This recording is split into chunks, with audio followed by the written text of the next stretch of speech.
ಅಧ್ಯಕ್ಷರೇ, ಶಿವಾಜಿ ಜಯಂತಿಯನ್ನು ಈ ಬನವಾಸಿಯಲ್ಲಿ ಎಷ್ಟು ದಿನದಿಂದ ಆಚರಿಸ್ತಾ ಇದ್ದೀವಿ? ಮೇಡಮ್ ನಮಸ್ತೆ. ಹಾಗೆಯೇ ಒಂದು ಉಮಾ ಸಂಗೀತಗಾರ್ ಯೂಟ್ಯೂಬ್ ಚಾನಲನ್ನು ನೋಡ್ತಕ್ಕಂಥ ಪ್ರತಿಯೊಬ್ಬ ವೀಕ್ಷಕರಿಗೂ ನನ್ನ ಕಡೆಯಿಂದ ಧನ್ಯವಾದಗಳು. ಉಮಾ ಮಧುಕೇಶ್ವರ ಸಂಗೀತಗಾರರು ನಾವು 2012 ಅದಕ್ಕಿಂತಲೂ 1992 ಅಥವಾ 2012ರಿಂದ ನಾವು ಪ್ರಾರಂಭ ಮಾಡ್ಕೊಂಡು ಬಂದಿದ್ದೀವಿ. 2012ರಿಂದ ಅಧಿಕೃತವಾಗಿ ರಿಜಿಸ್ಟ್ರೇಷನ್ ಮಾಡಿಕೊಂಡು ಸಮಾಜದ ಒಂದು ಏಳ್ಗತಿಯನ್ನು ಇಲ್ಲಿ ನಾವು ಬಯಸ್ತಾ ಇದ್ದೀವಿ. ಅದರಂತೆ ನಾವು ಸಮಾಜದಲ್ಲಿರ್ತಕ್ಕಂಥ ಈ ಮಕ್ಕಳಿಗೆ 75-80 ಅಂಕ ಪಡೆದಿರ್ತಕ್ಕಂಥವ್ರಿಗೆ ಒಂದು ಪ್ರಚೋದನೆ ಆಗಲಿ ಅಂದ್ಬಿಟ್ಟು ನಾವು ಕನಿಷ್ಠ ಅಂದರೂ ವರ್ಷಕ್ಕೆ ಒಂದು 10 ಜನರಂತೆ 12 100ರಿಂದ 120 ಜನರಿಗೆ ನಾವು ಸನ್ಮಾನ ಮಾಡ್ತೀವಿ. ಅದರಂತೆ ಸಮಾಜದ ಹಿರಿಯರಿದ್ದಾರೆ, ಸಮಾಜದ ಹಿರಿಯರು ಅವರಿಗೂ ಸಹ ನಾವು ಇಲ್ಲಿ ಸನ್ಮಾನ ಮಾಡ್ತೀವಿ. ಅದರ ಜೊತೆ ಪ್ರತಿ ವರ್ಷವೂ ನಾವು ಈ ಒಂದು ಸಮಾಜದ ಒಗ್ಗಟ್ಟಿಗೋಸ್ಕರ, ಮೊದಲೆಲ್ಲ ಬಾಲಗಂಗಾಧರ ತಿಲಕ್ ಅವರು ಗಣಪತಿ ಪೂಜೆ ಮಾಡ್ತಿದ್ರಂತೆ, ಯಾವುದಕ್ಕೋಸ್ಕರ? ಸ್ವಾತಂತ್ರ್ಯ ಪಡೆಯೋದಕ್ಕೋಸ್ಕರ.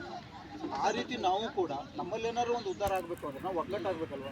ಅದಕ್ಕಾಗಿ ನಾವು ಶಿವಾಜಿ ಜಯಂತಿಯನ್ನು ನಾವು ಮುಖ್ಯವಾಗಿ ನಾವು ಕಾರ್ಯಕ್ರಮ ಇಟ್ಕೊಂಡಿತ್ತು. ಆ ಶಿವಾಜಿ ಜಯಂತಿ ಕಾರ್ಯಕ್ರಮದಲ್ಲಿ 157 ಕುಟುಂಬ ಇದೆ ನಮ್ಮದು. ಈ ಭಾಗದಲ್ಲಿ ಒಂದು ಸಣ್ಣ ಸಂಸಾರ ಇದೆ ಮರಕದ್ದು. ಕನಿಷ್ಠ ಅಂದರೆ ಒಂದು 400-450 ಜನ ಇದ್ದಾರೆ. ಎಲ್ಲರೂ ಸೇರ್ತೀವಿ ನಾವು, ನೀವು ನೋಡಿದ್ದೀರಾ.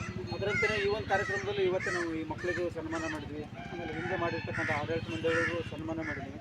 ಮುಂದಿನ ದಿನಗಳಲ್ಲಿ ಒಂದು ಒಳ್ಳೆಯ ಕೆಲಸ ಮಾಡಬೇಕು ಅಂತ ಈ ಒಂದು ನಿಟ್ಟಿನಲ್ಲಿ. ಅದಕ್ಕೆ ತಮ್ಮ ಒಂದು ಸಹಕಾರನೂ ನಮ್ಮ ಈ ನಮ್ಮ ಒಂದು ಈ ವೇದಿಕೆಯನ್ನು ನೀವು ಇಲ್ಲಿ ಬೇರೆಯವರಿಗೆ ನೀವು ತೋರಿಸ್ಕೊಡ್ಬೇಕು. ಇದ್ರ ಮುಖಾಂತರ ಹೆಚ್ಚಿನ ನಮ್ಮ ಈ ಬನವಾಸಿ ಸುತ್ತಮುತ್ತಲಿನ ಜನಗಳಲ್ಲಿ ಬಂದು ಮತ್ತೆ ಸೇರ್ಪಡೆ ಆಗ್ಬೇಕು ನಮ್ಮ ಜನಾಂಗದವರು. ಈಗ ಛತ್ರಪತಿ ಶಿವಾಜಿ ಅಂದ ತಕ್ಷಣ ಅವಲ್ಲಿ ಕ್ಷತ್ರಿಯ ಮರಾಠೆ ಅಂತಲ್ಲ, ಅದರಲ್ಲಿ ಸಾಕಷ್ಟು ಉಪಪಂಗಡಗಳಿದೆ. ಎಲ್ಲ ಪಂಗಡಗಳವರು ಬನವಾಸಿ ಸುತ್ತಮುತ್ತ ಯಾರೇ ಇದ್ದರೂ ಇಲ್ಲಿ ಬಂದು ಹೆಸರನ್ನು ನೋಂದಾವಣೆ ಮಾಡ್ಕೊಳ್ಳಿ. ಯಾರಿಗೆ ನಾವು ಹೆಚ್ಚಿಗೆ ಫೀಸ್ ಹಾಕೋದಿಲ್ಲ, ನಾವೇ ಇದು ಮಾಡ್ಕೊಂಡು ಅವರಿಗೆಲ್ಲ ಒಂದು ಒಳ್ಳೇದು ಮಾಡ್ತೀವಿ.